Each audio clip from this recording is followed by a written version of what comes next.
Katrina here from Scrappy Horses. Today I have the wonderful opportunity to share a project with you on behalf of the Funky Junky Boutique Challenge. This challenge runs for approximately a month, and the challenge theme is April showers bring May flowers. So I have designed a vintage or shabby chic sort of project, and part of the requirements were it needed to incorporate a wet something with flowers.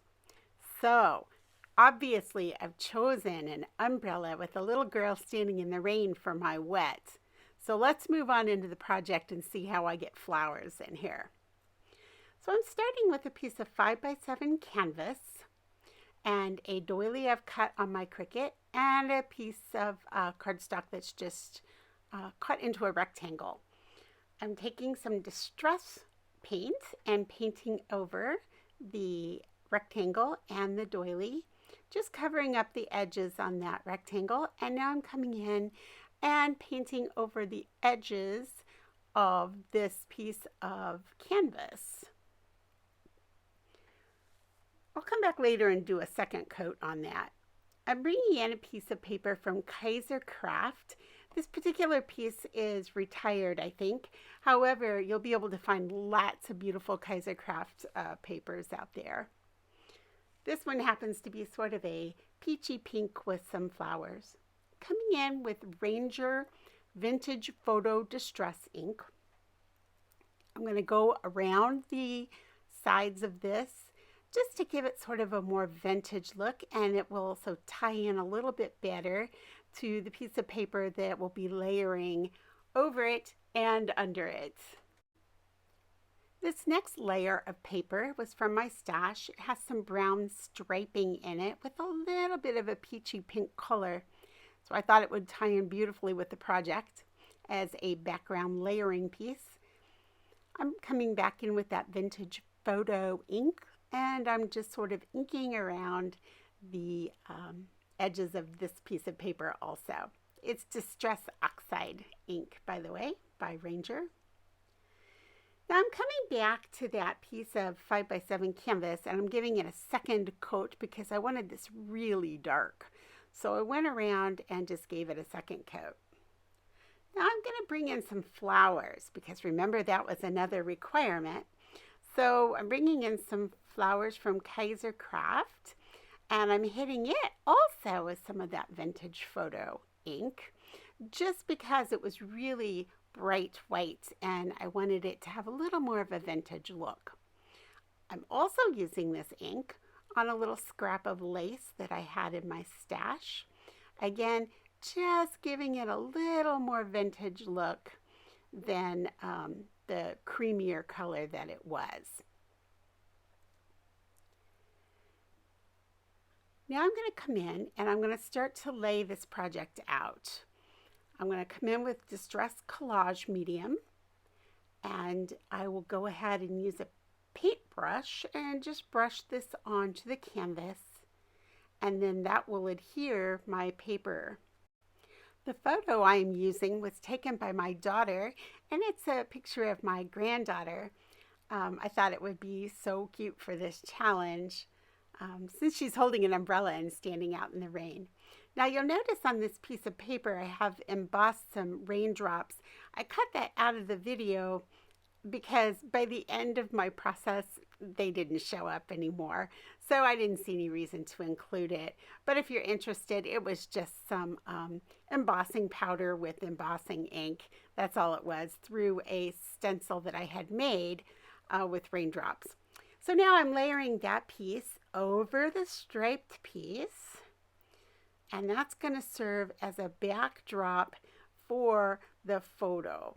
Now remember the piece of craft paper that we inked up or painted up with the walnut stain? Actually, I believe that's espresso stain. Again, I'll list it below so we'll know for sure.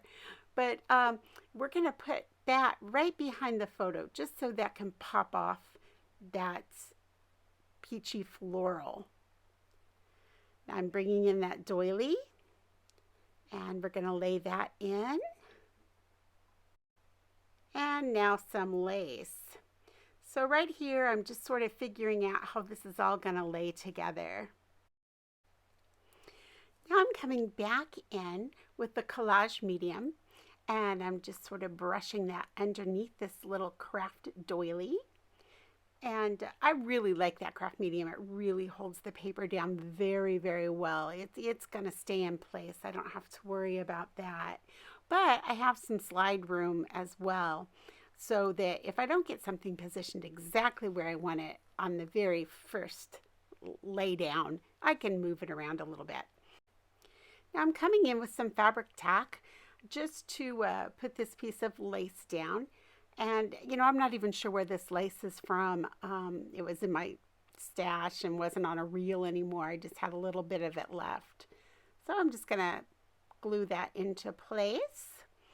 Now I'm going to come in with my picture again and go ahead and put that in.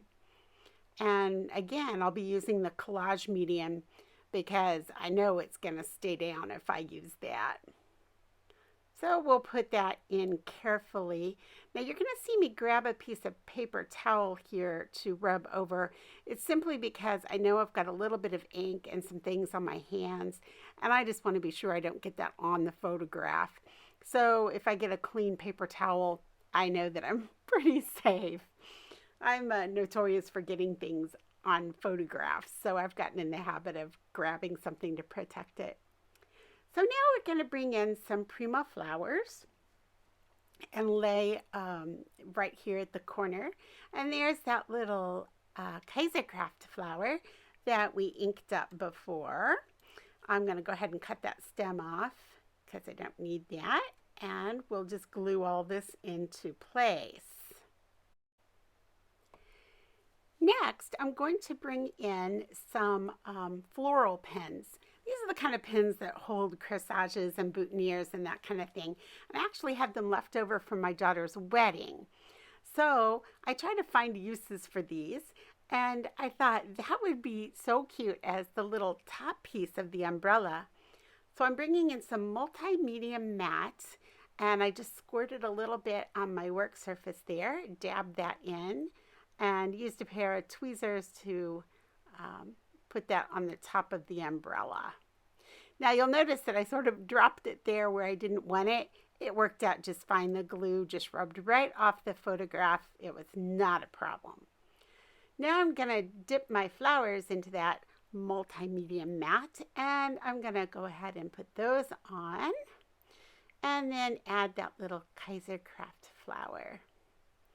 So I found out I didn't have quite enough on my work surface there, and so I just put a little drop there, and we'll just stick that little flower right in beside those other two. And that'll make a nice little floral cluster in the corner. In my stash, I have a huge roll of this pink seam binding ribbon. And so what I did is I cut a strip of it and I crumpled it up in my hands, just rolled it into a ball and then tied it into a bow.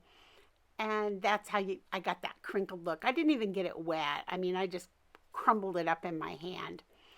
I'm going to take a little bit of fabric tack and glue my little pink bow into place up here on the left hand corner. So now I have my something wet, my little girl in the rain, and I have my flowers in place. So I have everything on my little piece that I need. But it's always fun to add a little more bling. So I came in and added some of these Kaisercraft pearls. I added some directly onto the photograph. I added some around the floral cluster, and I added some in the top right hand corner up above the photograph. You'll see that in the final picture. I've had such a great time making this project and sharing it with you over at the Funky Junky Challenge blog. I hope that you'll play along and share your ideas with us on something wet with flowers incorporated, because April showers bring May flowers. Hey, it was great to have you visit my YouTube. If you enjoyed this and you'd like to see more from me, then I welcome you to subscribe to my channel and click the bell so you'll be notified of the YouTube videos to come. Hope there's not too much rain in your forecast, just enough to bring those beautiful flowers. And I will see you over at the Funky Junky Challenge and hopefully see your projects there too. Have a wonderful week, and I'll see you in the next video. Bye.